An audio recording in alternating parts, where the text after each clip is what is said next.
जय हिंद साथियों। मैं अमित सिंह तोमर अमित लाइव एकेडमी पर आप सभी का स्वागत करता हूं दोस्तों।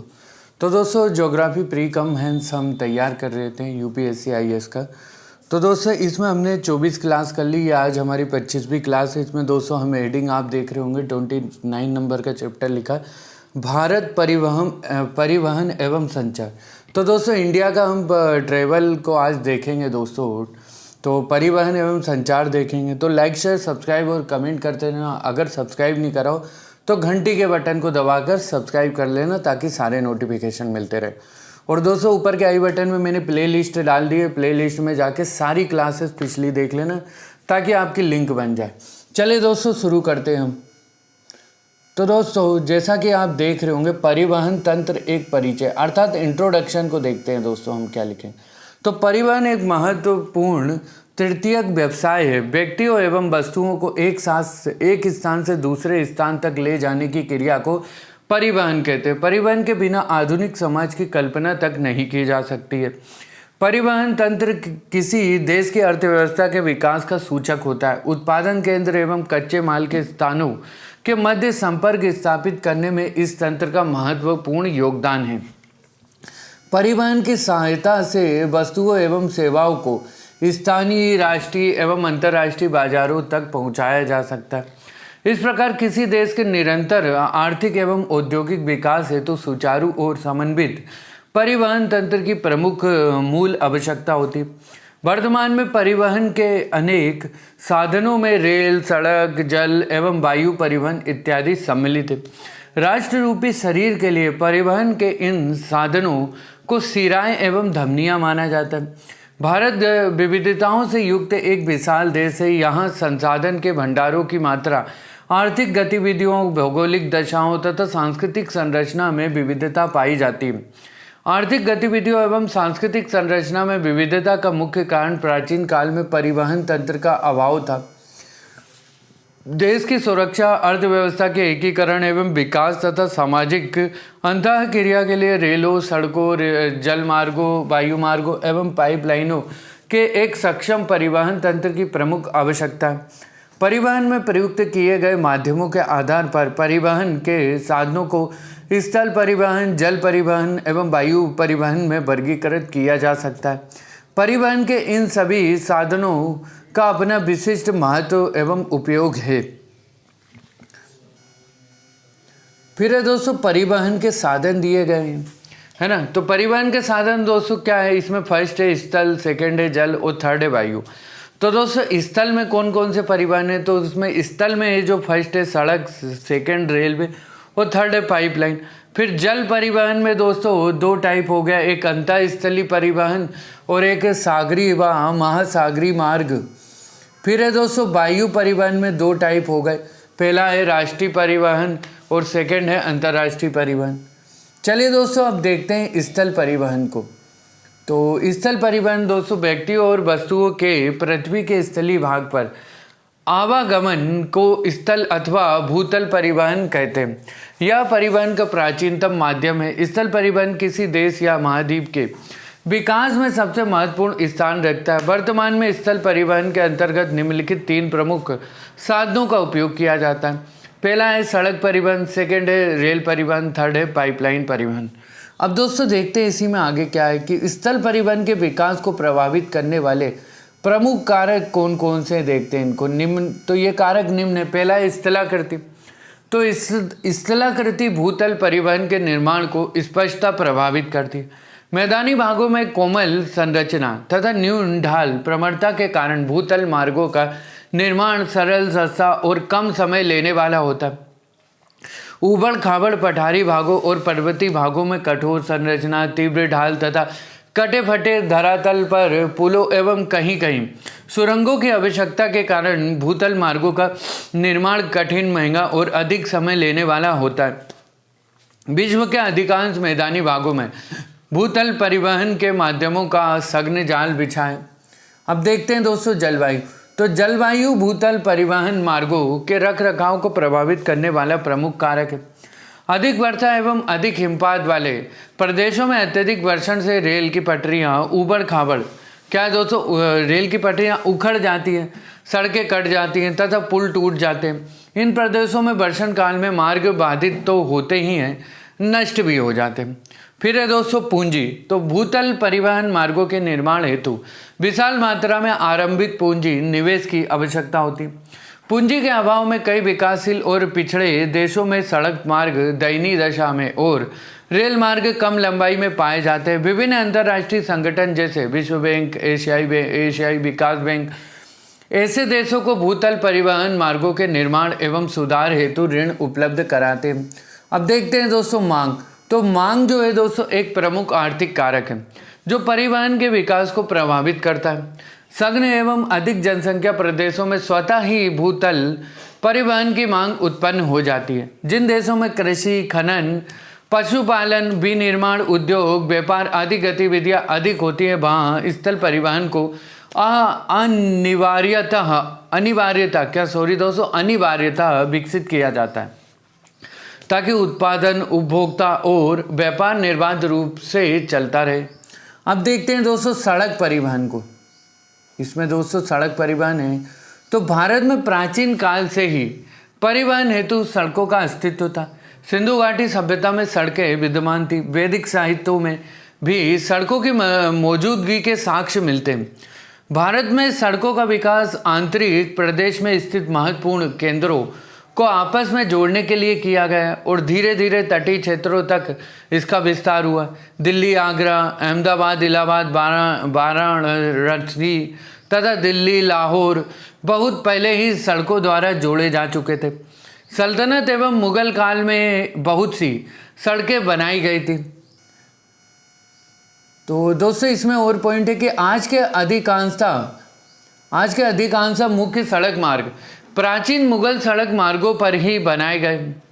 ये सड़क मार्ग समाज को सुसंगठित, मजबूत और एकीकृत बनाने के लिए आवश्यक थे।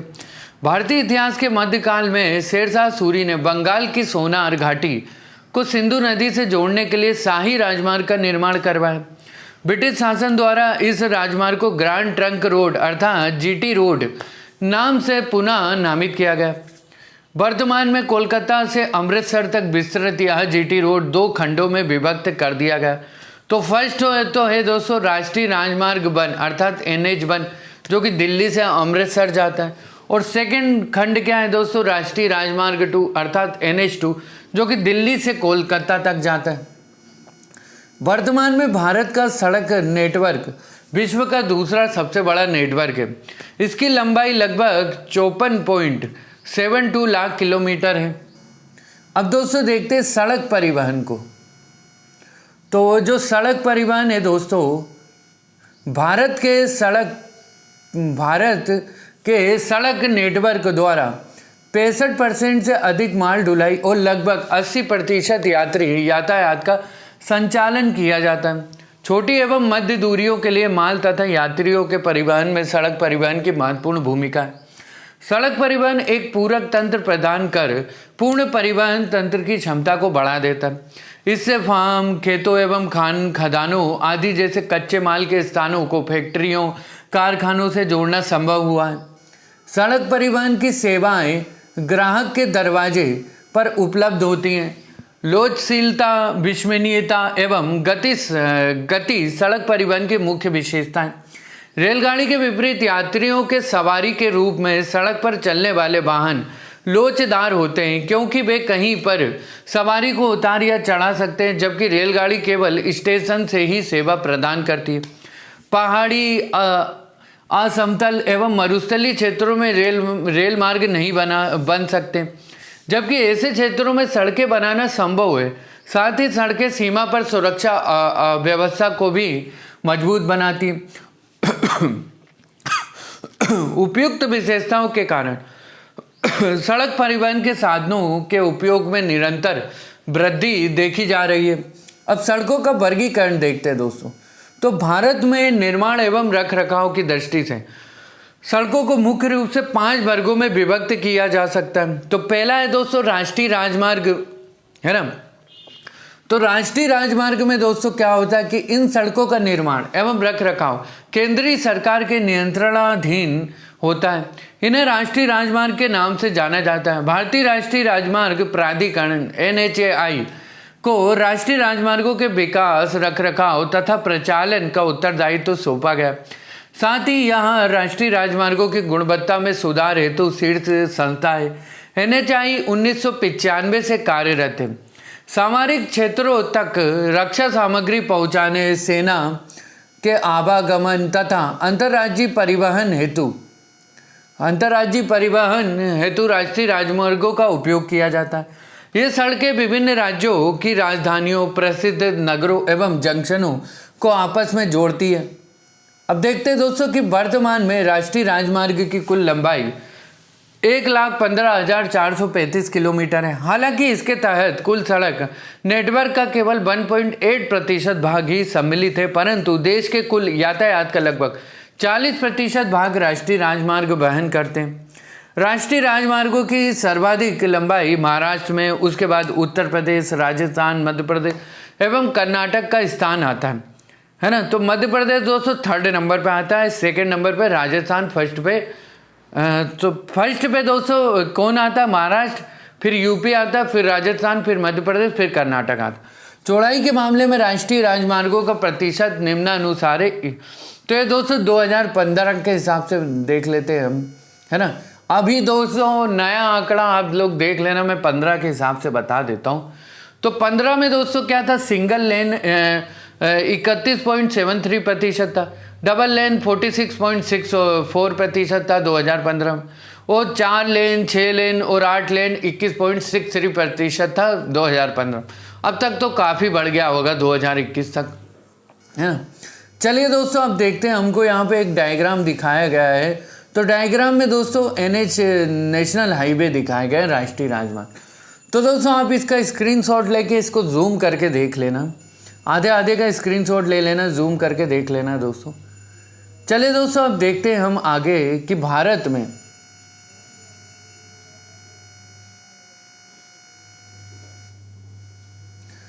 में कई महत्वपूर्ण राष्ट्रीय राजमार्ग उत्तर से दक्षिण तथा पूर्व से पश्चिम में विभिन्न स्थानों को जोड़ते हैं। शेरशाह सूरी मार्ग का ऐतिहासिक महत्व है। जैसा कि ऊपर वर्णन किया गया है कि वर्तमान में इसका पहला खंड NH1 से जाना जाता है। यह भाग दिल्ली को अमृतसर से जोड़ता है तथा इसका दूसरा भाग NH2 दिल्ली को कोलकाता से जोड़ता है। NH3 आगरा को ग्वालियर, इंदौर तथा नासिक होता हुआ मुंबई से जोड़ता है। NH44 जिसका नाम दोस्तों पहले क्या था? NH7, है ना, सबसे लंबा राष्ट्रीय राजमार्ग है। यह सड़क श्रीनगर को नागपुर, हैदराबाद, बेंगलोर तथा मदुरई होता हुआ कन्याकुमारी से जोड़ता है। इसकी लंबाई 2369 किलोमीटर है। NH5 एवं NH17 अर्थात NH17 क्रमशः पूर्वी तथा पश्चिमी तट के साथ साथ है। NH15 राजस्थान की मरुभूमि में सीमांत सड़क है जो जैसलमेर, बीकानेर होता हुआ पंजाब के सीमांत महामार्गों से मिल जाता है। अब देखते हैं दोस्तों भारतमाला प्रोजेक्ट क्या है, इसको देखते हैं। तो भारतमाला एक दोस्तों अम्ब्रेला कार्यक्रम के रूप में परिकल्पित किया गया है जो NHDP के अधूरे रह गए कार्यों को पूर्ण करेगा और सीमा तथा अंतर्राष्ट्रीय कनेक्टिविटी, बाली सड़कों, तटीय और बंदरगाह कनेक्टिविटी, राष्ट्रीय गलियारों की दक्षता सुधार, आर्थिक गलियारों और अन्य के विकास पर भी ध्यान केंद्रित करेगा। सेतु समुद्र भारत कार्यक्रम को देखते हैं दोस्तों, सेतु भारतम कार्यक्रम, है ना। तो ये प्रोजेक्ट में क्या है देखते हैं। तो सेतु भारतम कार्यक्रम राष्ट्रीय राजमार्गों पर सुरक्षित और निर्बाध यात्रा हेतु पुलों के निर्माण के लिए है। तो इसका लक्ष्य, इस कार्यक्रम का लक्ष्य 2019 तक सभी राष्ट्रीय राजमार्गों को रेलवे क्रॉसिंग से मुक्त करना था। इसके तहत 208 रेलवे ओवरब्रिज एवं अंडरपास का निर्माण किया जाएगा। इसके अलावा 1500 पुराने और जीर्ण पुलों के प्रतिस्थापन, विस्तार, सुदृढ़ीकरण के लिए कार्य किया जाएगा। अब देखते हैं दोस्तों राज्य राजमार्ग। तो इन सड़कों, राज्य राजमार्ग सड़कों का निर्माण एवं रखरखाव राज्य सरकारों एवं केंद्र शासित प्रदेशों के नियंत्रणाधीन होता है। इन्हें राज्य राजमार्ग के नाम से जाना जाता है। ये सड़कें राज्य की राजधानियों को जिला मुख्यालय एवं अन्य प्रमुख शहरों से जोड़ती हैं। इनके तहत देश की कुल सड़कों का 3% भाग सम्मिलित है। सेकंड आता है दोस्तों, थर्ड आता है दोस्तों जिला सड़कें, है ना, डिस्ट्रिक्ट रोड को देखते हैं दोस्तों। तो जिला सड़कों का निर्माण एवं रख रखाव जिला प्रशासन के नियंत्रणाधीन होता है। ये सड़कें जिला मुख्यालय एवं जिले के प्रमुख स्थानों को आपस में जोड़ती है। फिर आता है दोस्तों ग्रामीण सड़कें चौथे नंबर पे। तो ग्रामीण सड़कें ग्रामीण क्षेत्रों को आपस में जोड़ती है, साथ ही ग्रामीण क्षेत्रों को राष्ट्रीय राजमार्गों, राज्य राजमार्गों एवं जिले की सड़कों से भी जोड़ती है। भारत की कुल सड़कों की लंबाई 61% भाग ग्रामीण सड़कों का है। फिर दोस्तों फिफ्थ पे आता है अन्य सड़कें। तो इन सड़कों अन्य सड़कों के तहत अंतर्राष्ट्रीय राजमार्ग एवं सीमांत सड़कें आती हैं। देश के सीमावर्ती क्षेत्रों में सुरक्षा की दृष्टि से महत्वपूर्ण सड़कों का निर्माण एवं रख रखाव सीमा सड़क संगठन के नियंत्रणाधीन होता है। फिर आता है दोस्तों सीमा सड़क संगठन अर्थात बॉर्डर रोड्स ऑर्गेनाइजेशन BRO। तो सीमा सड़क संगठन की शुरुआत 1960 में प्रथम प्रधानमंत्री पंडित जवाहरलाल नेहरू ने की थी। इस संगठन का उद्देश्य देश की उत्तरी और पूर्वोत्तर क्षेत्र के सीमा क्षेत्रों में सड़कों का त्वरित निर्माण और विकास करना था। संगठन को देश की सुरक्षा और एकता को बनाए रखने की दिशा में राष्ट्र निर्माण, राष्ट्रीय एकता और इसके अभिन्न घटक के प्रतीक के रूप में माना जाता है। इस संगठन को 60 के दशक में हिमालय क्षेत्र में सड़क निर्माण एजेंसी के रूप में शुरू किया जाता था, लेकिन यह संगठन कई विकासात्मक परियोजनाओं के निर्माण, एयरफील्ड रक्षा कार्य और सुरंगें बनाने के कार्य करके लोगों का प्रिय हो गया है। अब देखते हैं दोस्तों कि BRO का परिचालन मई 1960 में सिर्फ 2 परियोजनाओं, पूर्वी क्षेत्र में प्रोजेक्ट पूर्व अर्थात बर्तक और उत्तर में प्रोजेक्ट बीकन के साथ शुरू हुआ था। BRO ने न केवल देश के बाकी हिस्सों को उत्तर और उत्तर पूर्व के सीमावर्ती क्षेत्रों से जोड़ा है, बल्कि बिहार, महाराष्ट्र, कर्नाटक, राजस्थान, आंध्र प्रदेश, अंडमान और निकोबार द्वीप समूह, उत्तराखंड और छत्तीसगढ़ में सड़क ढांचे का विकास भी किया है। BRO ने हिमाचल प्रदेश में 8.8 किलोमीटर रोहतांग सुरंग का निर्माण भी शुरू किया है। रोहतांग सुरंग तो दोस्तों अब तक तो बन गई होगी। रोहतांग सुरंग के बन जाने के बाद लाहौल और स्पीति घाटी के लिए वर्ष भर सड़क के माध्यम से संपर्क की सुविधाएं हो जाएंगी। इससे लेह मनाली राजमार्ग की लगभग 46 किलोमीटर की दूरी कम हो जाएगी। वर्ष 2010 में इसका निर्माण कार्य शुरू हुआ था। तब इसकी समय सीमा 2015 तक तय की गई थी, लेकिन भौगोलिक चुनौतियों की वजह से यह पूरा नहीं हो सका। इसके अतिरिक्त इसे तजाकिस्तान, अफगानिस्तान, भूटान और म्यांमार में सड़कों के निर्माण का दायित्व प्रदान किया गया। विपरीत परिस्थितियों के बावजूद BRO अफगानिस्तान में 215 किलोमीटर डेलाराम जरांज सड़क को सफलतापूर्वक पूर्ण कर चुका है। अब दोस्तों देखते हैं इसी में नेक्स्ट क्या है। तो श्रेणी दी गई हमको सड़क की कुल लंबाई और, है ना, तो 31 मार्च 2015 तक का ये डाटा है दोस्तों। सड़कों की कुल लंबाई प्रतिशत में, किलोमीटर में और प्रतिशत में दी गई। तो दोस्तों इसमें पहला है राष्ट्रीय राजमार्ग अर्थात NHS। तो इसकी लंबाई किलोमीटर में कितनी है? 97,991 किलोमीटर। और प्रतिशत कितना है दोस्तों? तो 1.79% है। फिर राज्य राजमार्ग स्टेट हाईवेज दोस्तों देखते हैं। तो इसकी लंबाई दोस्तों किलोमीटर में है 1,67,109 किलोमीटर और प्रतिशत में लंबाई है दोस्तों 3.05%। फिर है दोस्तों अन्य लोक निर्माण विभाग अर्थात OPWD, है ना। तो इसका जो दोस्तों लंबाई है तो 11,01,178 किलोमीटर इसकी लंबाई और प्रतिशत है दोस्तों 20.12 अर्थात 20.12% है दोस्तों इसका। फिर आता है दोस्तों ग्रामीण सड़क।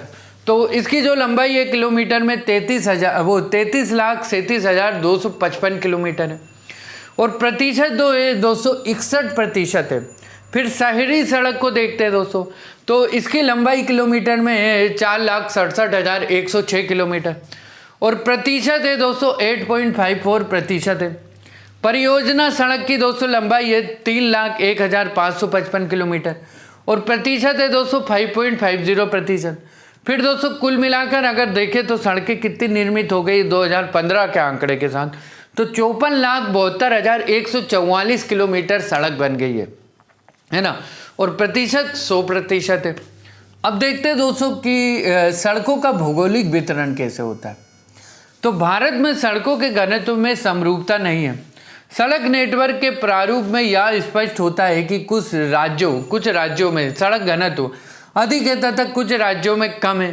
प्रति 100 वर्ग किलोमीटर सड़क मार्ग की लंबाई को सड़क मार्ग का घनत्व कहते हैं।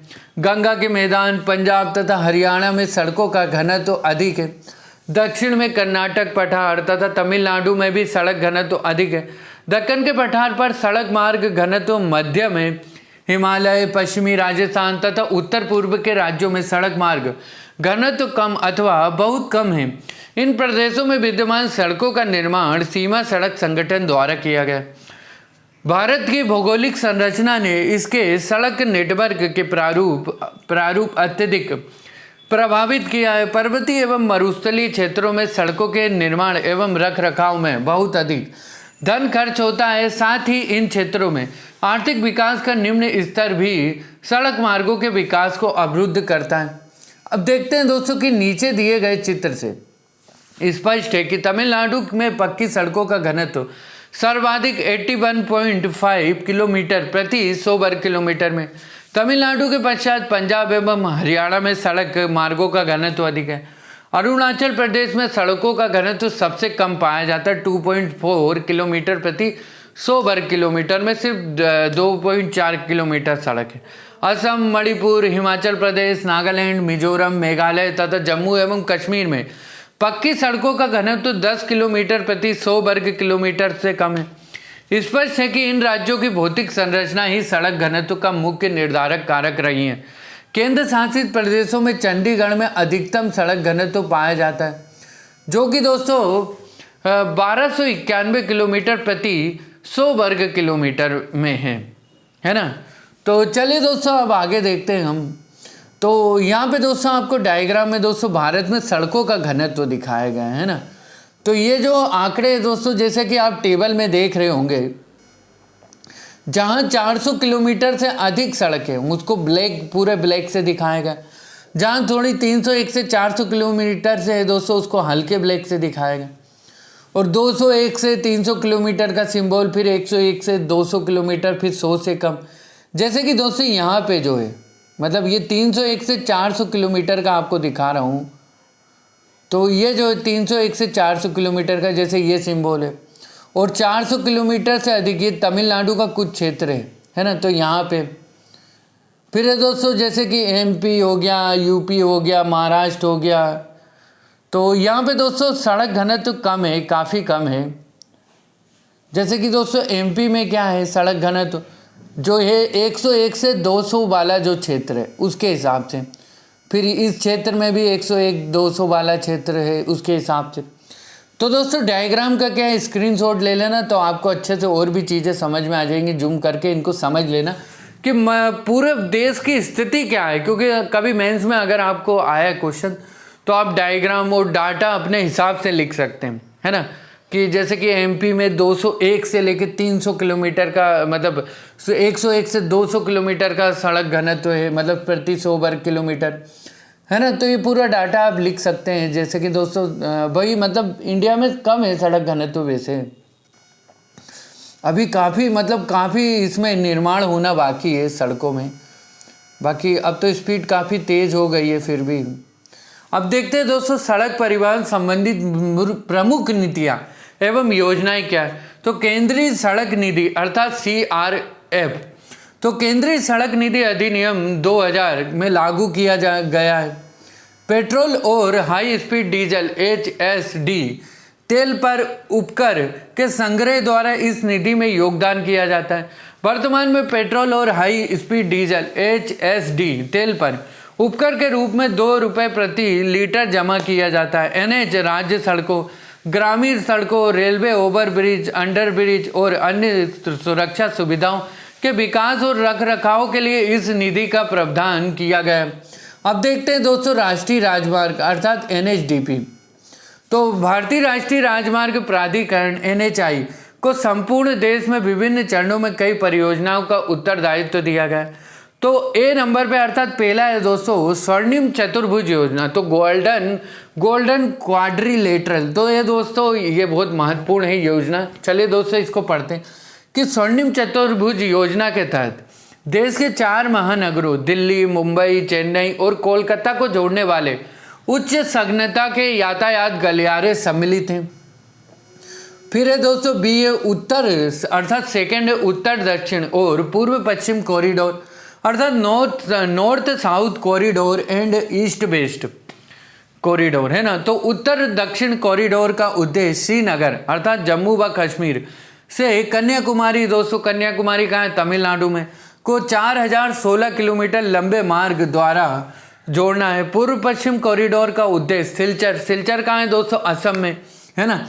तो सिलचर से पोरबंदर कहाँ है दोस्तों, गुजरात में। तो सिलचर से पोरबंदर को 3640 किलोमीटर लंबे मार्ग द्वारा जोड़ना है। निम्नलिखित 7 चरणों में NHDP को लागू किया जा रहा है। तो चरण देखते हैं दोस्तों क्या क्या है। तो पहला है दोस्तों स्वर्णिम चतुर्भुज और उत्तर दक्षिण और पूर्व पश्चिम कॉरिडोर NHDP 1 और 2 को 4 लेन का करना। फिर है दोस्तों 12,109 किलोमीटर का उन्नयन अर्थात NHDP 3 का उन्नयन। फिर है दोस्तों इसके बाद थर्ड है कि 20,000 किलोमीटर सड़कों को दोहरी लेन युक्त करने का प्रस्ताव अर्थात NHDP 4।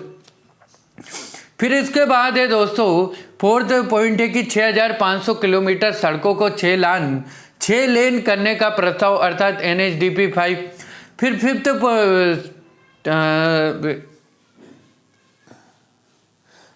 पॉइंट है दोस्तों कि 1,000 किलोमीटर के एक्सप्रेस वे का विकास NHDP 6। फिर 6th पॉइंट है दोस्तों कि 700 किलोमीटर की अन्य राजमार्ग परियोजनाओं का विकास जिसमें रिंग रोड्स, सर्विस रोड्स आदि सम्मिलित है NHDP 7। तो दोस्तों NHDP 7 मतलब 7 खंडों में विभक्त है ये योजना, है ना। चलिए दोस्तों अब आगे देखते हैं। हमको यहाँ पे एक डायग्राम दिखाया गया। डायग्राम में क्या दिखाया गया है दोस्तों, राष्ट्रीय राजमार्ग विकास परियोजनाओं के विभिन्न घटक दिखाए गए, है ना। तो कैसे विकास होगा दोस्तों,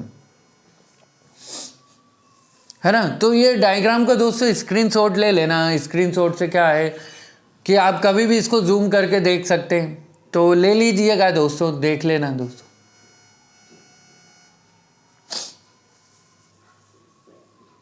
जैसे कि दोस्तों इसमें डायग्राम में क्या दिखाया गया कि स्वर्णिम चतुर्भुज योजना को किससे दिखाया गया है, बिल्कुल रेड पॉइंट से दिखाया गया है ना, ये संकेतक चिन्ह है। फिर पूर्व पश्चिम कॉरिडोर को ब्लू लाइन से दिखाया गया, उत्तर दक्षिण कॉरिडोर को ग्रीन लाइन से और संयुक्त राष्ट्रीय राजमार्ग संख्या को ये गोले से दिखाया गया। तो जैसे कि स्वर्णिम चतुर्भुज योजना को कहाँ से दिखाया जा रहा है दोस्तों, रेड लाइन से। तो ये देखिए दोस्तों, ये स्वर्णिम चतुर्भुज बन रहा है ना दोस्तों, ये हमारा स्वर्णिम चतुर्भुज योजना है ना। जैसा कि दोस्तों देख रहे हैं हम, स्वर्णिम चतुर्भुज योजना कहाँ है दोस्तों, ये रही रेड लाइन से। ये जो भी रेड लाइन से आपको दिख रही है दोस्तों, ये रही, ये बन रही है योजना, है ना। तो दोस्तों ये सारी इंपॉर्टेंट चीज़ें, ये डायग्राम सब इम्पोर्टेंट है, तो स्क्रीनशॉट लेके सारी चीज़ों को देख लेना आप दोस्तों। फिर आता है दोस्तों बेहद इम्पोर्टेंट है दोस्तों, प्रधानमंत्री ग्राम सड़क योजना अर्थात PMGSY। तो PMGSY को 25 दिसंबर 2000 को शुरू किया गया था, जिसके तहत चयनित ग्रामीण क्षेत्रों में 12 सड़कों का निर्माण करना है। ग्रामीण क्षेत्रों के चयन के मानदंड, तो मैदानी क्षेत्रों में 500 या उससे ज़्यादा की आबादी वाली सभी बस्तियां 2001 की जनगणना के अनुसार। फिर है दोस्तों क्या है इस योजना में, और भी क्या है पॉइंट्स है कि 250 या उससे अधिक की आबादी वाली निम्नलिखित क्षेत्रों की सभी बस्तियां। कौन कौन से क्षेत्र आते हैं दोस्तों, तो पहाड़ी राज्य जिनमें 250 से अधिक आबादी हो, रेगिस्तानी क्षेत्र, आदिवासी क्षेत्र।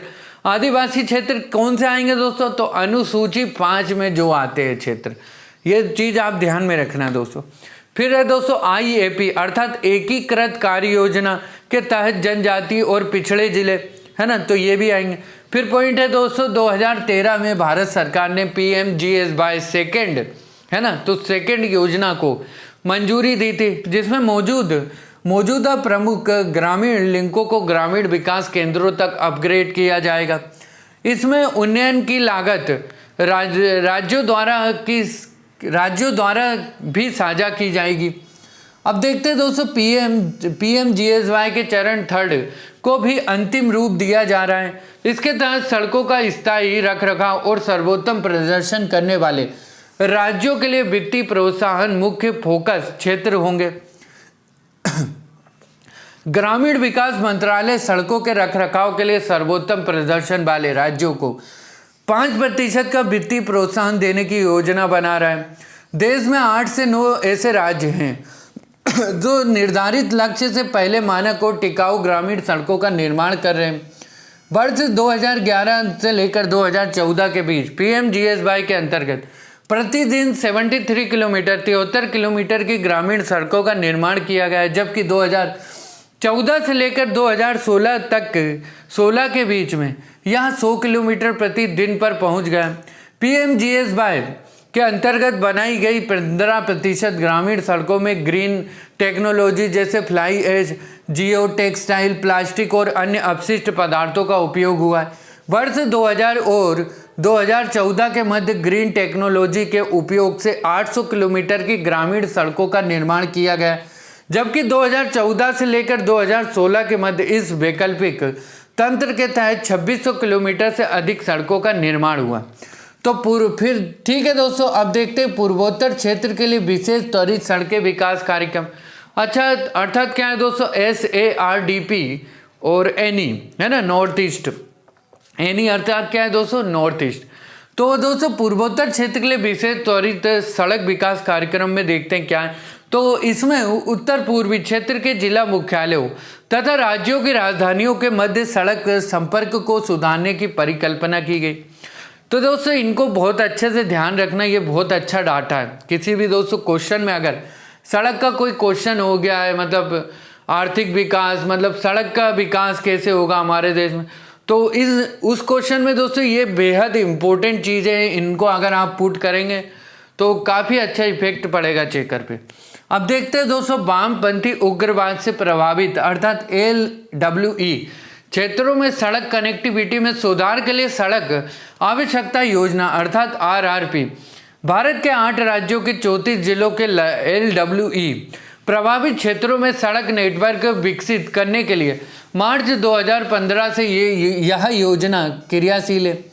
अब देखते हैं दोस्तों, सड़क और परिवहन मंत्रालय द्वारा शुरू की गई अन्य पहले। तो दोस्तों पहले में देख रहे होंगे आप भारतीय पुल प्रबंधन प्रणाली अर्थात Indian bridge management system IBMS। फिर है दोस्तों, तो क्या क्या पहल है दोस्तों इसमें देखते हैं। तो IBMS का विकास देश के समस्त पुलों की एकीकृत विस्तृत सूची तैयार करने के लिए किया जा रहा है, ताकि उनकी संरचना की अवस्था का गंभीरता से आकलन कर सही समय पर उनकी मरम्मत तथा पुनर्निर्माण का कार्य संपन्न किया जा सके। इससे परिवहन दक्षता में सुधार होगा तथा दुर्घटनाओं में कमी आएगी। देश में सभी पुलों को एक अद्वितीय राष्ट्रीय पहचान प्रदान की जाएगी। इन्हें इनके इंजीनियरिंग विशेषताओं एवं संरचनात्मक घटकों के अनुसार वर्गीकृत किया जाता है तथा एक पुल वर्गीकरण संख्या प्रदान की जाती है और पुलों का स्ट्रक्चरल रेटिंग नंबर क्या है दोस्तों, स्ट्रक्चरल रेटिंग नंबर भी दिया जाता है। पुलों को सामाजिक आर्थिक पुल रेटिंग संख्या भी दी जा रही है। इससे क्षेत्रीय सामाजिक आर्थिक गतिविधियों में पुल के योगदान का महत्व निर्धारित होगा। चलिए दोस्तों अब सेकंड देखते हैं, लॉजिस्टिक दक्षता संवर्धन कार्यक्रम अर्थात logistic efficiency enhancement programme LEEP। तो इसका लक्ष्य अब संरचनात्मक, क्रियात्मक और सूचना प्रौद्योगिकी क्या है दोस्तों, IT के हस्तक्षेप के माध्यम से लागत, समय, कंसाइनमेंट अर्थात दोस्तों माल की ट्रैकिंग और स्थानांतरणीयता में सुधार कर भारत में माल परिवहन में सुधार लाना है। इसके अंतर्गत LEEP के तहत प्रदेश में माल ढुलाई अर्थात क्या है दोस्तों, माल ढुलाई अर्थात फ्रेट मूवमेंट की की मौजूदा लॉजिस्टिक अवसंरचना और गंतव्य स्थानों के गहन परीक्षण के लिए विस्तृत परियोजना रिपोर्ट अर्थात डिटेल प्रोजेक्ट रिपोर्ट DPRS सर्वे पर कार्य प्रारंभ कर दिया है। इस कार्यक्रम की शुरुआत भारत परियोजना के तहत की गई है। 44 अलग माल गलियारों में दोस्तों क्या है, माल गलियारों अर्थात आर्थिक गलियारों, अंतर गलियारों और फीडर मार्गों पर माल ढुलाई की लागत और समय की बचत के लिए यह किया जा रहा है। चलिए दोस्तों अब देखते हैं इसी में आगे देखते हैं कि क्या है। तो इसमें आगे दोस्तों कि इनेम प्रो प्लस इनेम प्रो की शुरुआत है ना। तो इनेम प्रो में क्या आता है देखते हैं दोस्तों। तो इनेम प्रो जो है दोस्तों वो है कि ये एक वेब आधारित पोर्टल है। ध्यान में रखना दोस्तों क्या है, वेब आधारित पोर्टल है।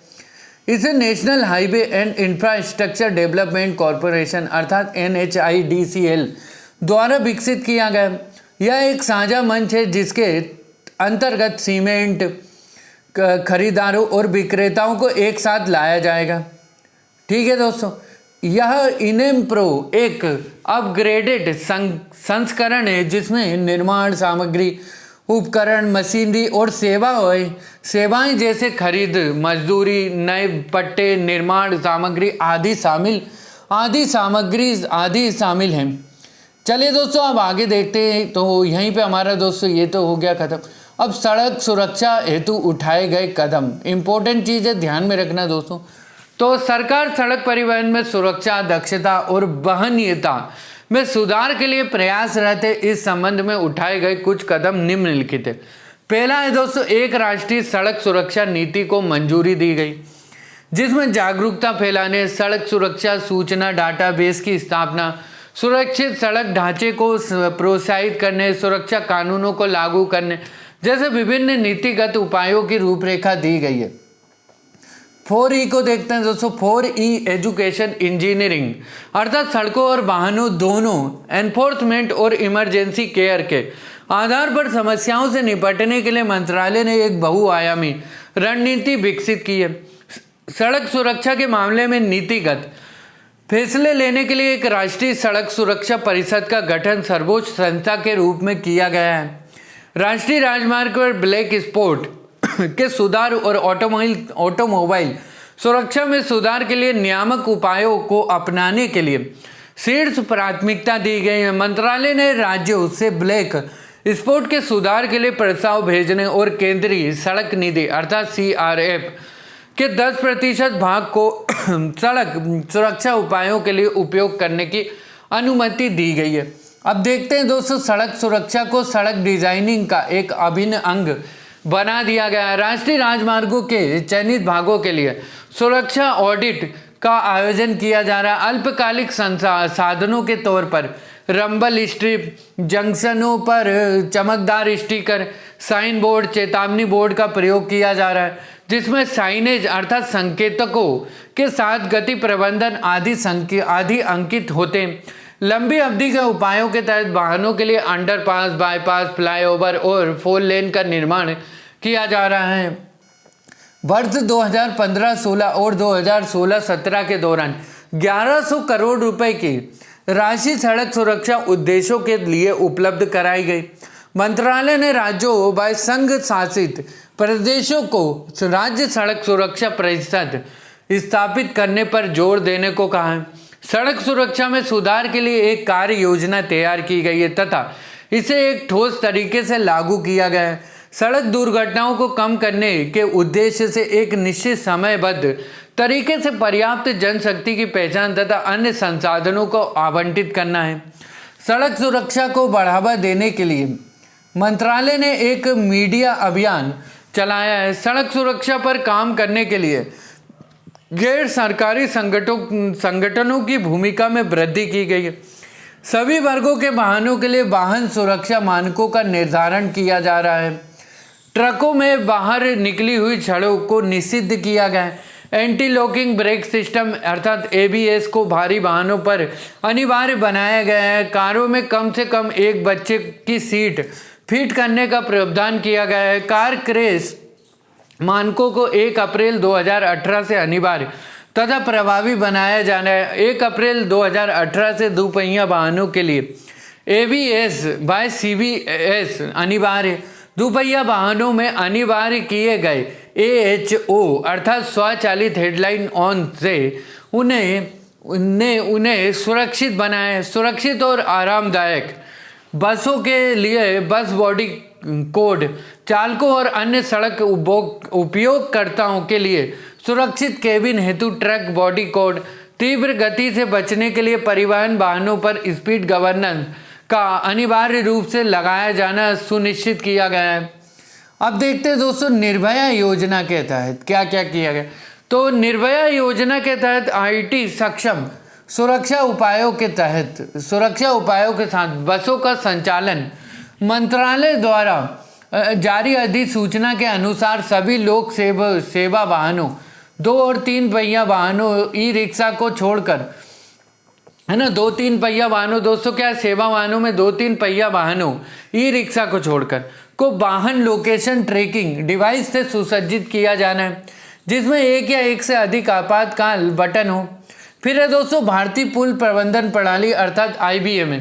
देश में सभी पुलों की सूची तैयार करने के लिए IBMS को विकसित किया जा रहा है। इसमें सभी पुलों की संरचनात्मक स्थिति को मूल्यांकित किया जाएगा, जिससे समय समय पर उनकी मरम्मत का कार्य किया जा सकेगा। चलिए दोस्तों अब देखते हैं चालकों के प्रशिक्षण और अनुसंधान हेतु मॉडल संस्थान अर्थात ITDR। मंत्रालय ड्राइवर प्रशिक्षण और अनुसंधान ITDR के मॉडल संस्थानों की स्थापना के लिए एक योजना का क्रियान्वयन कर रहा है, जिसके तहत प्रत्येक सेंटर के लिए 17,000 करोड़ रुपए और छोटे क्षेत्रीय ड्राइविंग ट्रेनिंग सेंटर अर्थात RDTC की स्थापना के लिए 5 करोड़ रुपए के अनुदान की व्यवस्था की गई है। ITDR एक प्रमुख संस्थान के रूप में उभरेगा जो प्रशिक्षकों को प्रशिक्षित करेगा और छोटे संस्थानों को मार्गदर्शन और निगरानी भी करेगा। अब देखते हैं दोस्तों वाहनों की फिटनेस की जांच के लिए मॉडल स्वचालित केंद्र। तो इस योजना के अंतर्गत मंत्रालय प्रत्येक केंद्र के लिए 14.4 मतलब 14.40 करोड़ अर्थात 14 करोड़ 40 लाख रुपए का अनुदान प्रदान कर रहा है। प्रभावी ट्रॉमा केयर अर्थात क्या है दोस्तों, ये इसको भी देखते हैं कि NHAI राष्ट्रीय राजमार्गों के पूर्ण हो चुके भागों में 50 किलोमीटर की दूरी पर एम्बुलेंस प्रदान करता है।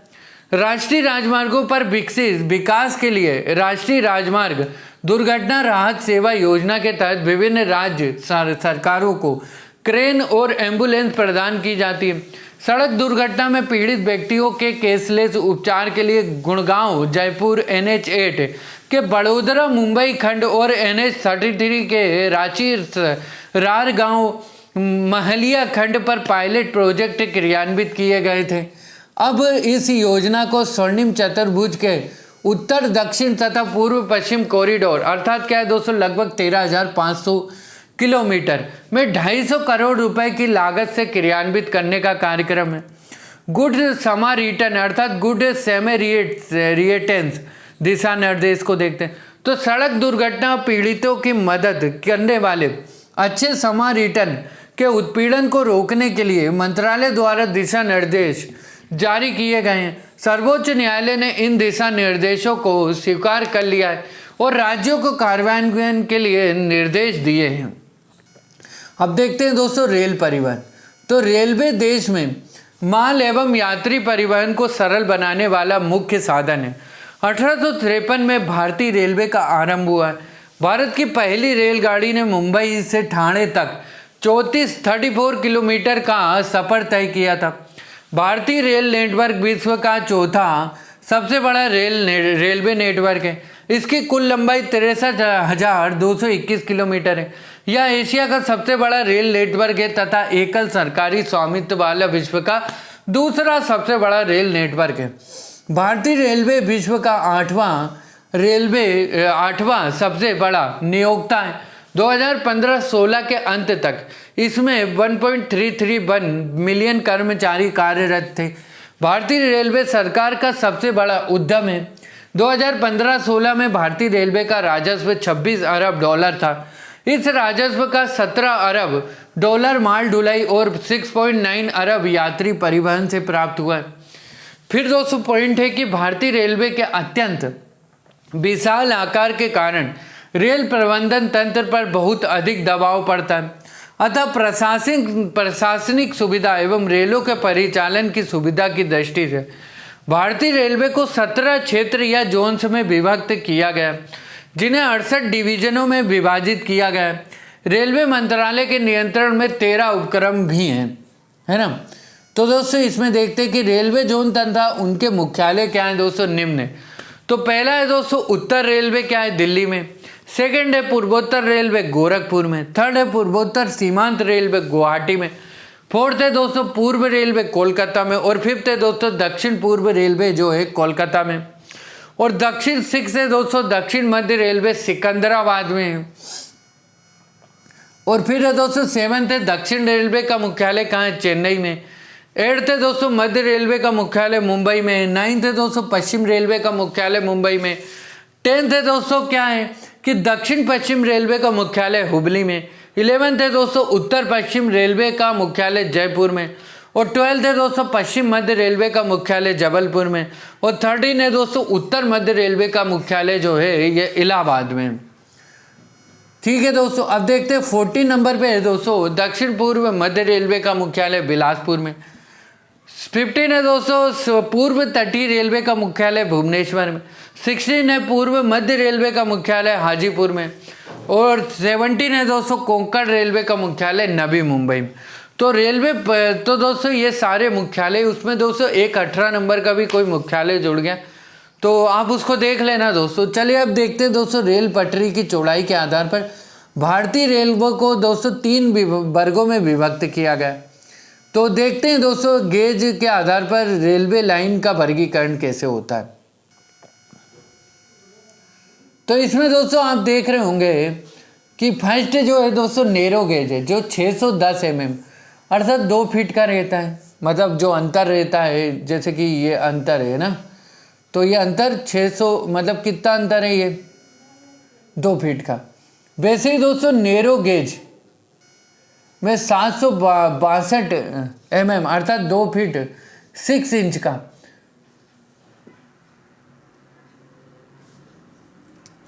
फिर है दोस्तों मीटर गेज कितना रहता है, 1000 mm का। तो 3 फीट 3/8 इंचेस होता है ये दोस्तों, 1000 mm का रहता है मीटर। और स्टैंडर्ड गेज जो होता है दोस्तों 1435 mm का रहता है भाई, अर्थात 4 फीट और 4 फीट मतलब 8.5 इंच बोल सकते हैं दोस्तों इसको, है ना। तो 4 फीट 8.5 इंच का होता है दोस्तों स्टैंडर्ड गेज। और ब्रॉड गेज जो रहता है दोस्तों 1676 mm अर्थात 1676 mm का होता है, अर्थात क्या है दोस्तों 5 फीट 6 इंचेस का होता है ना। चले दोस्तों स्टैंडर्ड रेल रोड टाई, है ना, तो ये हमने देख लिया।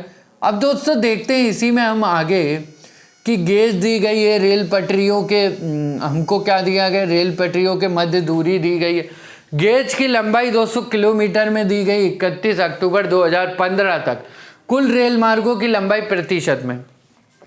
तो बड़ी लाइन दोस्तों क्या है, ब्रॉड गेज, जो कि 1676 मीटर है दोस्तों, है ना, इनके मध्य दूरी होती है ब्रॉड गेज में। फिर दोस्तों गेज की लंबाई कितनी है, 86,526 है दोस्तों 2015 तक किलोमीटर में।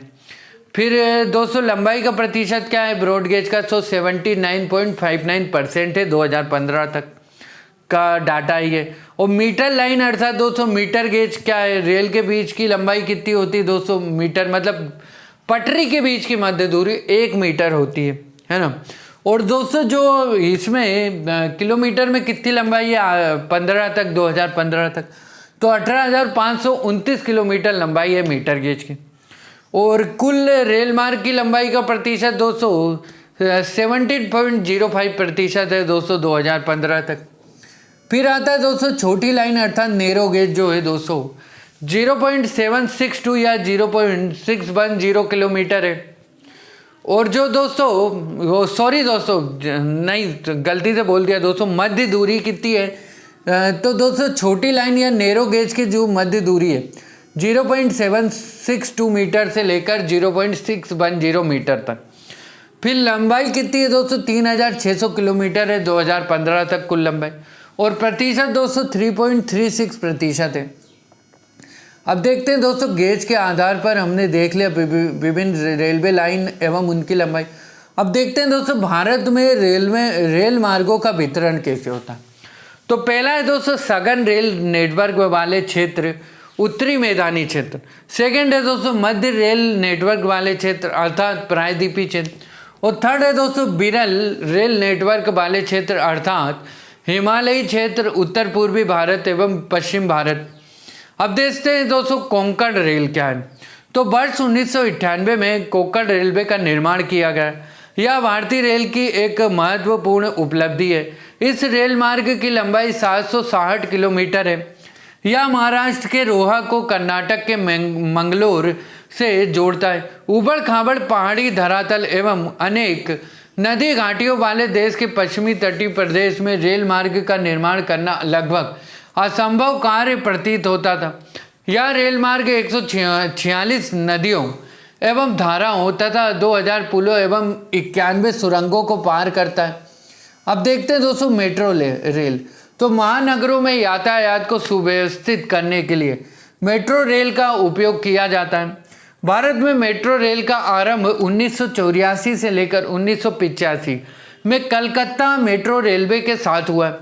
इसी क्रम में दिल्ली में 24 दिसंबर 2002 को शाहदरा से 30 हजारी के बीच में पहली मेट्रो ट्रेन चलाकर मेट्रो सेवा का शुभारंभ किया गया।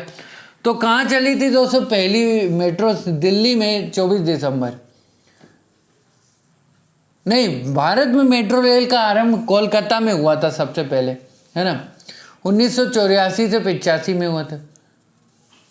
फिर है दोस्तों दिल्ली में 24 दिसंबर 2002 को शाहदरा से 30 हजारी के बीच पहली मेट्रो ट्रेन चलाकर मेट्रो सेवा का शुभारंभ कहाँ हुआ? दिल्ली में पहली बार चली। दिल्ली में मेट्रो ने परिवहन व्यवस्था में क्रांतिकारी परिवर्तन ला दिया। दिल्ली के अनुभव से प्रेरित होकर कई अन्य राज्य सरकारों ने जैसे कि जयपुर, मुंबई, लखनऊ एवं बेंगलोर, हैदराबाद आदि शहरों में मेट्रो रेल का आरंभ किया गया। अब देखते हैं दोस्तों डेडिकेटेड फ्रेट कॉरिडोर अर्थात DFCCS। तो डेडिकेटेड फ्रेट कॉरिडोर परियोजना को भारतीय रेल के माल ढुलाई परिचालन में परिवर्तन लाने के लिए लाया गया है। इस परियोजना के तहत रेल द्वारा माल ढुलाई की सुविधा के लिए अलग से पटरियां बिछाकर माल के त्वरित पहुंच के साथ साथ यात्रा के समय आने वाली बाधाओं का भी समाधान किया गया। पूर्वी कॉरिडोर के हावड़ा दिल्ली तथा पश्चिमी कॉरिडोर के मुंबई दिल्ली के मौजूदा ट्रंक मार्ग अत्यधिक संतृप्त हैं और उनकी क्षमता का उपयोग 115% से 150% के मध्य। ऊर्जा की बढ़ती मांग से अत्यधिक मात्रा में कोयले की आवश्यकता महसूस की गई है। ढांचागत निर्माण तथा बढ़ते हुए अंतर्राष्ट्रीय व्यापार से डेडिकेटेड फ्रेट कॉरिडोर की आवश्यकता में वृद्धि हुई है। अब देखते हैं दोस्तों दो चरणों में यहाँ अपने दो डेडिकेटिव फ्रेट कॉरिडोर के पूरा होने के साथ अर्थव्यवस्था में महत्वपूर्ण बदलाव लाने का दावा करता है। ये दो डेडिकेटिव फ्रेट कॉरिडोर दोस्तों निम्न है। पहला क्या है दोस्तों कॉरिडोर? तो पश्चिमी डेडिकेटिव फ्रेट कॉरिडोर अर्थात क्या है दोस्तों दादरी यूपी से जवाहरलाल नेहरू पोर्ट मुंबई 1468 किलोमीटर का। फिर सेकंड है दोस्तों पूर्वी डेडिकेटेड फ्रेट कॉरिडोर जो कि दोस्तों क्या है लुधियाना पंजाब से दनकुशी पश्चिम बंगाल 1760 किलोमीटर। फिर है दोस्तों रेल मंत्रालय के तहत 2006 में स्थापित dedicated freight corridor corporation of India limited DFCCIL द्वारा निष्पादित होने के बाद दो समर्पित फ्रेट कॉरिडोर स्वर्णिम चतुर्भुज के पश्चिमी और पूर्वी रेल मार्ग के यातायात को सुगम बनाएगा। साथ ये कॉरिडोर नई औद्योगिक गतिविधि और मल्टी मॉडल वैल्यू एडेड सेवाओं से लेस सर्विस हब्स को प्रोत्साहित करेंगे। फिर है दोस्तों 3 नए फ्रेट कॉरिडोर, उत्तर दक्षिण में दिल्ली से चेन्नई, ईस्ट वेस्ट में खड़गपुर से मुंबई और ईस्ट कोस्ट में खड़गपुर से विजयवाड़ा निर्मित करने का प्रस्ताव है। ट्रिपल पी अर्थात पीपीपी सहित नवीन वित्त पोषण स्रोतों द्वारा संरचना प्रदान करने का निर्णय और समयबद्ध कार्यान्वयन सुनिश्चित किया जाएगा। अब दोस्तों देखते हैं, हमको यहाँ पे पश्चिमी और पूर्वी डेडिकेटेड फ्रेट कॉरिडोर दिखाए गए हैं, है ना। तो ये डायग्राम में दोस्तों आप चीज़ों को और अच्छे से समझ सकते हैं अगर मेंस में लिखने के लिए ये चीज़ें अच्छी होती, क्योंकि डाटा हमको लिखना बुलेट पॉइंट्स में लिखना है, जो पूछा गया है उसका ही आंसर देना। तो दोस्तों इसमें दिख रहा होगा आपको किलोमीटर में, है ना। 2 टेबल दी गई है हमको यहाँ पर, एक तो दोस्तों ये टेबल दी गई है और एक है सेकंड वेस्टर्न कॉरिडोर की टेबल। ईस्टर्न कॉरिडोर और वेस्टर्न कॉरिडोर दोनों बताएगा। और दोस्तों एक टेबल ये दी गई जिसमें existing line, western DFC line, eastern DFC line, है ना, अंडर ट्रिपल पी। तो ये दोस्तों डायग्राम से क्या कर सकते हैं आप, काफ़ी असर डाल सकते हैं, क्योंकि आप बकवास नहीं लिखेंगे, है ना।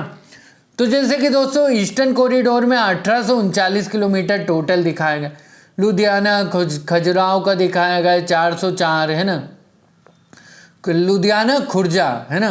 तो दोस्तों ये डायग्राम का स्क्रीनशॉट लेकर पूरा जूम करके डाटा को लिख लेना, डायग्राम बना लेना। चलिए दोस्तों अब आगे देखते हैं कि क्या हमको डाटा और दिखाया गया है। तो डीएफसी को माल परिवहन क्षेत्र में गेम चेंजर के रूप में बताया गया है। साथ ही यह उम्मीद भी है कि दीर्घावधि में ये यातायात मांग को पर्याप्त रूप से और कुशलता से संभाल लेंगे। डीएफसी पर माल ढुलाई के यातायात को पुनर्निर्देशित करने से ट्रंक रूट की मौजूदा क्षमता को यात्री परिवहन के लिए खोला जा सकता है।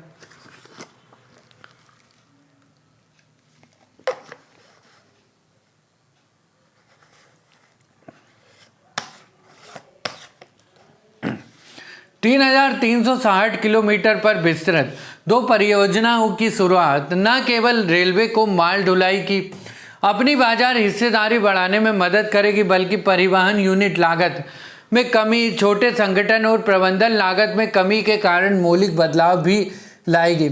अब देखते हैं दोस्तों, उच्च दक्षता के साथ कम ऊर्जा की खपत को बढ़ावा मिलेगा। 2 डेडिकेटेड फ्रेट कॉरिडोरों के निष्पादन में DFCCIL का उद्देश्य निम्न कार्बन पथ का पालन करना है। यह कार्य विभिन्न तकनीकी विकल्पों को अपनाकर किया जाएगा, जिससे कॉरिडोर का संचालन ऊर्जा दक्षता के साथ हो सके। भारतीय रेलवे नेटवर्क को प्रभावित करने वाले कारक देखते हैं दोस्तों। तो भारत में रेलवे नेटवर्क को राजनीतिक, आर्थिक तथा भौगोलिक कारकों ने प्रभावित किया। तो दोस्तों मेंस में ऐसे क्वेश्चन पूछे जा सकते कि क्या क्या कारक, मतलब कि भारत में रेलवे नेटवर्क को क्या कारक प्रभावित करते हैं, है ना। या फिर दोस्तों इस चीज़ का आप कई क्वेश्चन में यूज़ कर सकते हैं इन डेटा का। तो चलिए दोस्तों सेकंड कारक देखते हैं। पहला है दोस्तों राजनीतिक कारक, भारतीय रेलवे को प्रभावित करता है। तो स्वतंत्रता से पूर्व ब्रिटिश प्रशासन द्वारा रेलवे नेटवर्क के प्रसार हेतु कई नीतियाँ तैयार की गई थी। इन नीतियों का मुख्य उद्देश्य प्रशासन का विस्तार करना तथा उसे सशक्त करना था। संसाधनों के दोहन की साम्राज्यवादी नीति ही उत्पादन एवं संग्रहण के क्षेत्रीय केंद्रों एवं बंदरगाहों के पृष्ठ प्रदेशों को जोड़ने के लिए रेल मार्गों के प्रादुर्भाव के लिए उत्तरदायी थी। संसाधनों के शोषण की व्यवस्था के तहत छोटे छोटे गांवों से प्राप्त अधिशेष उत्पादन छोटे नगरों तथा उप क्षेत्रीय केंद्रों तक लाया जाता था। यहाँ से उन्हें बड़े नगरों तक पहुँचाया जाता था जो बंदरगाहों से जुड़े हुए थे। इस प्रकार संपूर्ण पृष्ठ प्रदेश बंदरगाहों से जोड़ दिया गया था। पांडिचेरी एवं अन्य स्थानों पर फ्रांसीसी शासन एवं गोवा में पुर्तगाली शासन आदि जैसी अन्य विदेशी शक्तियों द्वारा प्रशासित भूखंडों की मौजूदगी ने भी रेल नेटवर्क की समरूपता को प्रभावित किया। इसके साथ ही कुछ विदेशी रियासतें अपने परिवहन तंत्र की व्यवस्था स्वयं करती थी। इससे भारत में एक समन्वित एवं एकीकृत परिवहन नेटवर्क के विकास में बाधा उत्पन्न हुई है। अब सेकेंड है दोस्तों आर्थिक कारक क्या क्या प्रभावित करते हैं रेल नेटवर्क को। तो ब्रिटिश प्रशासन द्वारा आर्थिक रूप से समृद्ध क्षेत्रों द्वारा ब्रिटिश क्षेत्रों तथा ब्रिटेन को लाभ प्रदान करने वाले क्षेत्रों में रेल नेटवर्क का विकास किया गया। प्राय कृषि एवं औद्योगिक रूप से विकसित क्षेत्रों तथा सघन जनसंख्या वाले क्षेत्रों में रेलवे का विकास अधिक होता है। सरकारों द्वारा पिछड़े अविकसित एवं सुदूर क्षेत्रों में भी विकास हेतु रेल मार्गों का निर्माण किया जाता है। थर्ड है दोस्तों भौगोलिक कारक क्या क्या है रेल नेटवर्क को प्रभावित करने वाले। तो फर्स्ट है इसमें दोस्तों भारत के उत्तरी मैदान में समतल भूमि, सघन जनसंख्या तथा कृषि संपन्नता आदि विशेषताओं के कारण रेलवे नेटवर्क के विकास हेतु अत्यंत उपयुक्त दशाएं रही हैं। इस मैदान में अधिक संख्या में पाई जाने वाली नदियां ही रेल मार्गों के विकास में भौतिक बाधा थी और इसलिए बहुत से पुलों का निर्माण करना पड़ा जिसमें अधिक धन का व्यय हुआ। असम एवं बिहार में नदी धाराओं में जल के तीव्र प्रवाह के कारण भी पुलों के निर्माण में कठिनाई हुई है। इसी कारण यहाँ रेल मार्ग कम है।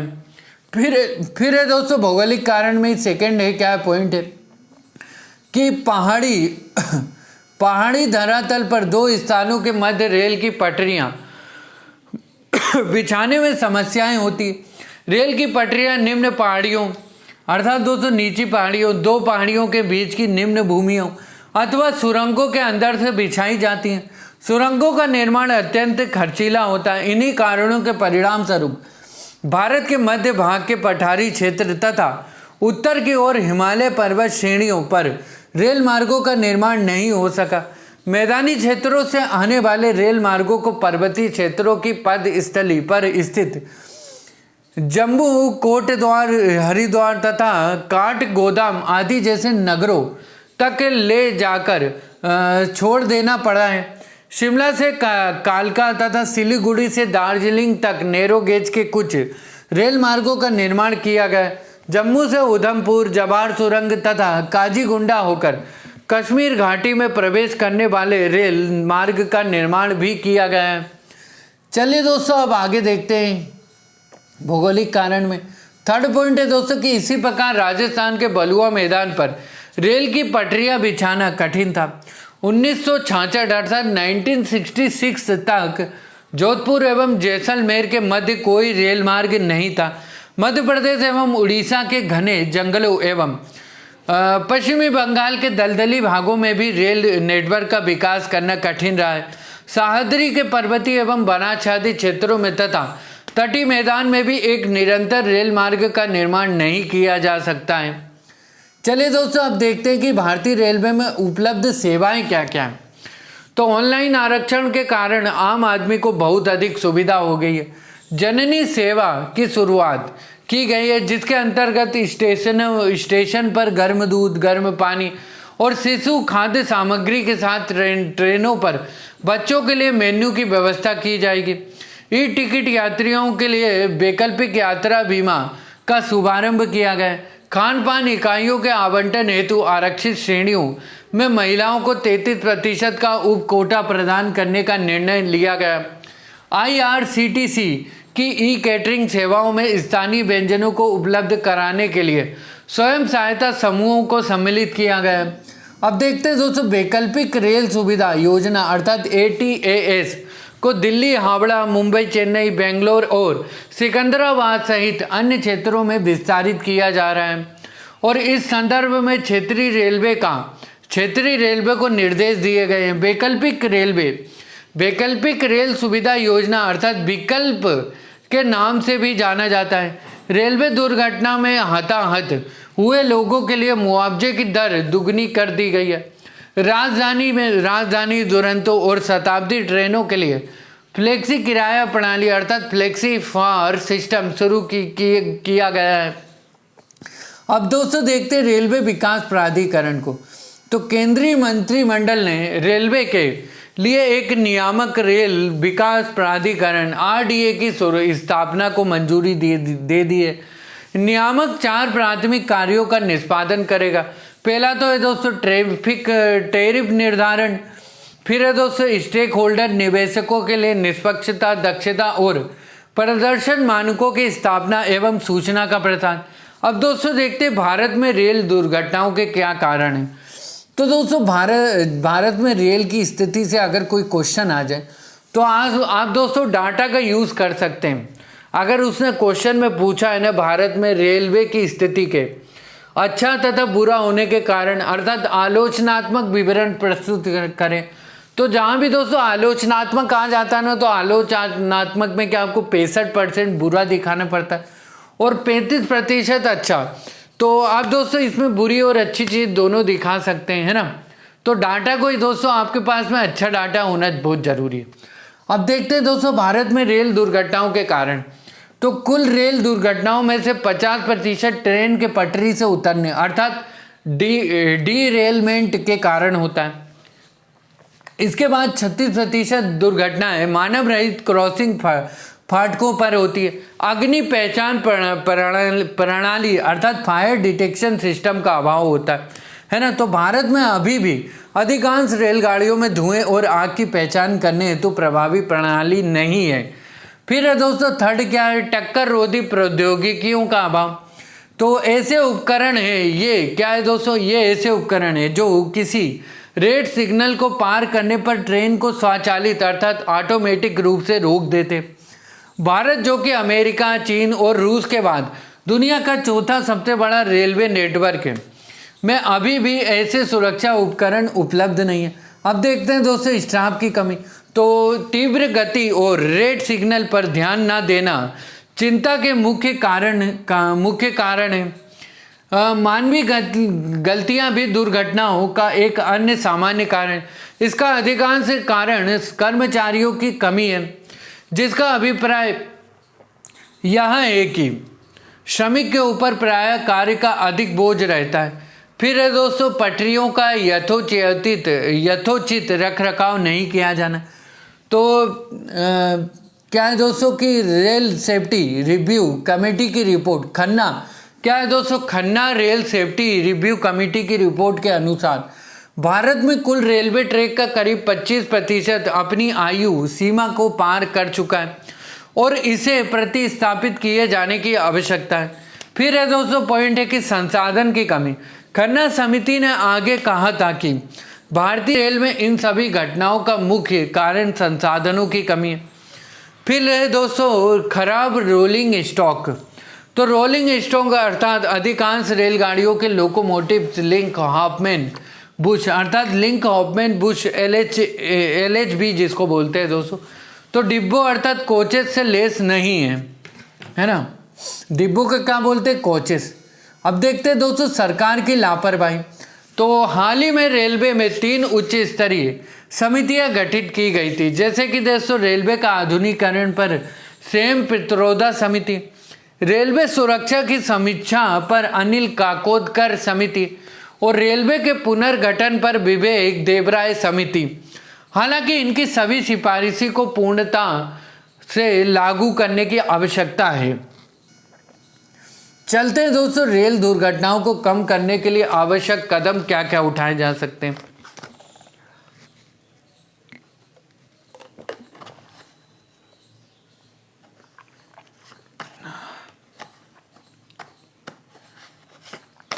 तो दोस्तों क्या होना चाहिए कि पटरियां जो होनी चाहिए दोष रहित अवस्था में रहें।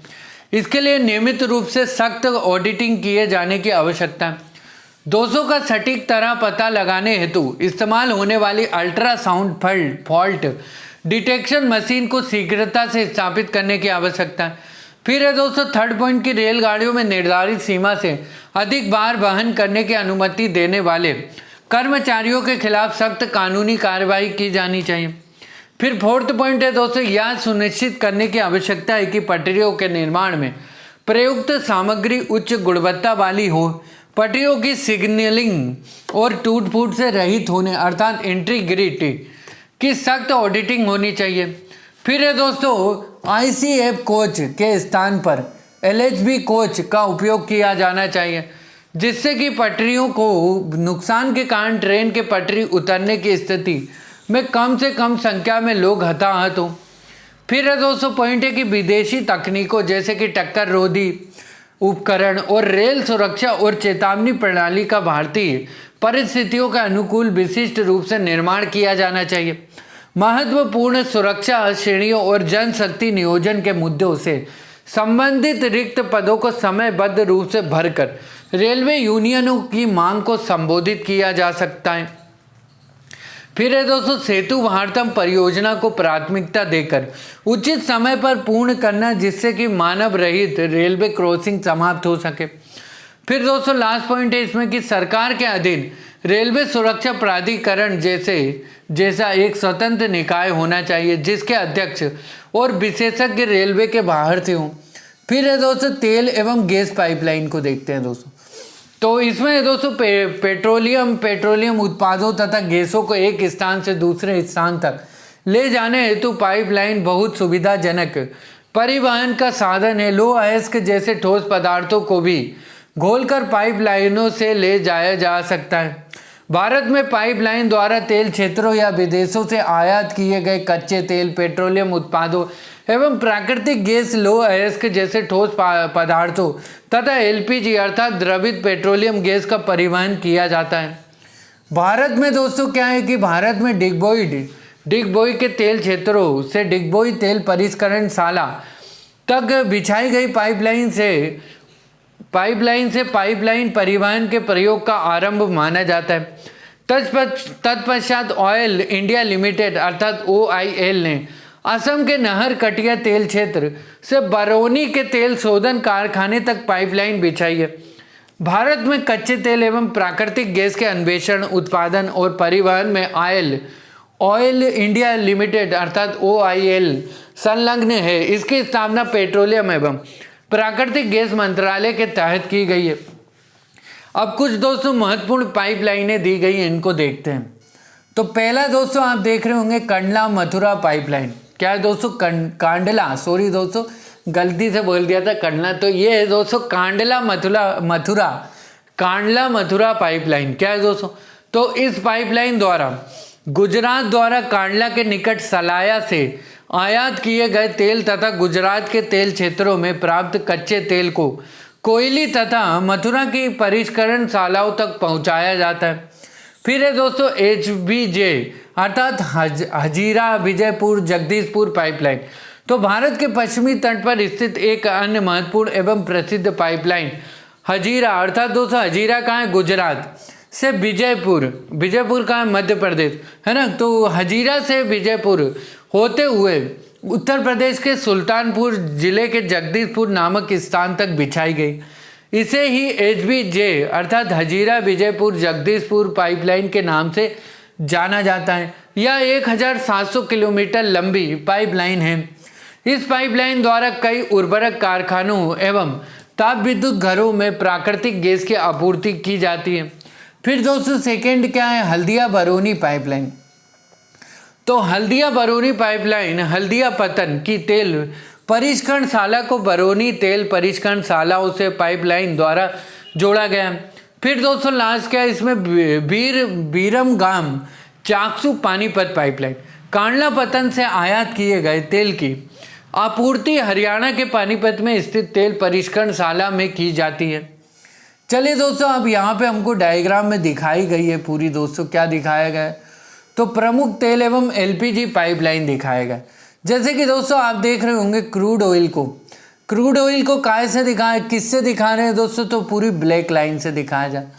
और LNG को दोस्तों हल्की सी ग्रीन लाइन से दिखाया जा रहा है। और LNG अपग्रेडेशन को हल्की सी येलो लाइन से, और प्रोडक्ट पाइपलाइन को दोस्तों ब्राउन या फिर दोस्तों रेड इसको बोल सकते हैं। जैसे कि दोस्तों प्रोडक्ट पाइपलाइन आप देख रहे होंगे ना, ये रही प्रोडक्ट पाइपलाइन है, ठीक है दोस्तों। और हल्की सी दोस्तों येलो अर्थात LNG अपग्रेडेशन ये आपको दिख रहा होगा, है ना। चलिए दोस्तों अब ऊपर भी देख लेते हैं, इसका स्क्रीनशॉट ले लेना आप दोस्तों नीचे का। जैसा कि दोस्तों आप डायग्राम में देख रहे होंगे, डायग्राम में आपको येलो हो गया, ब्राउन हो गया, ब्लैक हो गया। तो ये डायग्राम का दोस्तों स्क्रीनशॉट ले लेना और जूम करके इसको देख लेना। चलिए दोस्तों अब पाइपलाइनों के गुण को देखते हैं कि क्या क्या गुण होते हैं, अर्थात क्वालिटी, पाइपलाइंस की क्वालिटी को देखते हैं। तो दोस्तों पाइपलाइन के जो गुण हैं, इसे कठिन एवं उबड़ खाबड़ भूभागों एवं जल के भीतर बिछाया जा सकता है पाइपलाइन को दोस्तों। इसके संचालन एवं रखरखाव की लागत बहुत कम आती है। पाइपलाइनों के निर्माण के पश्चात इनके संचालन की लागत में होने वाला व्यय बहुत ही कम होता है। पाइपलाइन बहुत कम मात्रा में ऊर्जा का उपयोग किया जाता है पाइपलाइन में, और पाइपलाइन में दोस्तों प्रदूषण का खतरा तुलनात्मक रूप से कम होता है। अब दोस्तों पाइपलाइनों के अवगुण को देखते हैं। तो अवगुण में दोस्तों की पाइपलाइन जो होती है दोस्तों, परिवहन साधन में लोच का ना होना ही पाइपलाइन का सबसे बड़ा अवगुण है। एक बार बिछा दी जाने के बाद इसकी क्षमता में वृद्धि नहीं की जा सकती है। पाइपलाइन की क्षमता, पाइपलाइन की सुरक्षा करना भी बहुत कठिन कार्य है। भूमिगत पाइपलाइन की मरम्मत में कठिनता होती है, साथ ही इससे होने वाले रिसाव का पता लगाना भी कठिन होता है। पाइपलाइन से होने वाले रिसाव का पता लगाना। अब देखते हैं दोस्तों तापी गैस पाइपलाइन परियोजना। तो दोस्तों तुर्कमेनिस्तान, अफगानिस्तान, पाकिस्तान, भारत अर्थात दोस्तों तापी गैस पाइपलाइन परियोजना प्राकृतिक गैस की आपूर्ति सुनिश्चित करने वाली एक महत्वाकांक्षी परियोजना है। यह गैस पाइपलाइन परियोजना 4 देशों तुर्कमेनिस्तान, अफगानिस्तान, पाकिस्तान तथा भारत के मध्य प्रस्तावित है। यह पाइपलाइन तुर्कमेनिस्तान के दौलताबाद से अफगानिस्तान के हेरात एवं कंधार और पाकिस्तान के केटा एवं सुल्तान से होते हुए भारत के फाजिल्का तक बिछाई जाएगी। यह पाइपलाइन लगभग 1650 किलोमीटर लंबी एशियाई विकास बैंक अर्थात एडीबी, एशियन डेवलपमेंट बैंक द्वारा तापी परियोजना को वित्तीय सहायता प्रदान की जाएगी। अब आता है दोस्तों ऊर्जा गंगा परियोजना। तो ऊर्जा गंगा परियोजना एक महत्वाकांक्षी गैस पाइपलाइन परियोजना है। अक्टूबर 2016 को वाराणसी में ऊर्जा गंगा परियोजना का आरंभ किया गया। इस परियोजना का उद्देश्य पूर्वी भारत के 5 राज्यों उत्तर प्रदेश, बिहार, झारखंड, उड़ीसा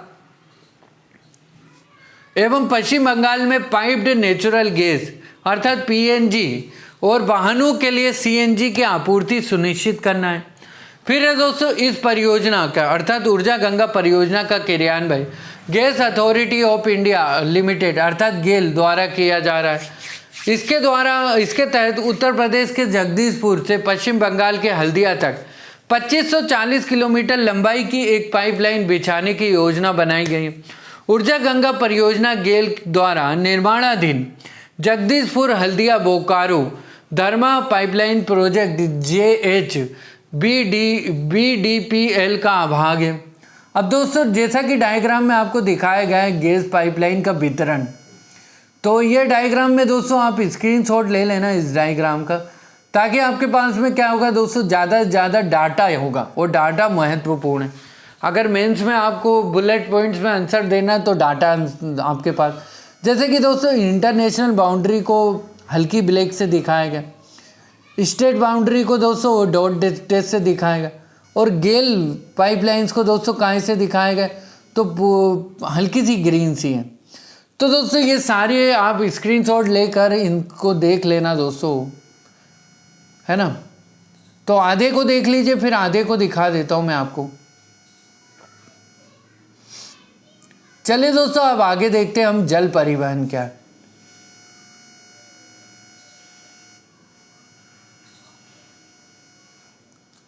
तो दोस्तों एक काम करते हैं, जल परिवहन को हम अगली क्लास में पढ़ेंगे, है ना, क्योंकि ज़्यादा से ज़्यादा डाटा एक लेक्चर में हो नहीं पाता है, मतलब याद नहीं हो पाएगा आपको। और हम दोस्तों इतना पढ़ें कि हम जिसको कि याद रख सके। इसको दोस्तों आप क्या है, जो मैं आपको पढ़ाता हूँ इसके बुलेट पॉइंट्स लिख लेना, शॉर्ट नोट्स में लिख लेना, 1-1 पॉइंट 2-2 पॉइंट, मतलब सारी चीज़ों के। तो दोस्तों बस यहीं पे हम इस क्लास को एंड करते हैं। 25 नंबर की क्लास थी, तो बाकी क्लासों को दोस्तों आप ऊपर के आई बटन या फिर प्ले लिस्ट में जाके देख लेना दोस्तों। तो प्ले लिस्ट का नाम है दोस्तों UPSC IAS geography pre cum mains. तो दोस्तों लाइक, शेयर, सब्सक्राइब और कमेंट करते रहना। अगर सब्सक्राइब नहीं करा हो चैनल को तो घंटी के बटन को प्रेस कर उसमें ऑल नोटिफिकेशन कर देना और सब्सक्राइब कर लेना दोस्तों। तो अब दोस्तों मिलते हैं अगली क्लास में। जय हिंद, जय भारत, वंदे मातरम।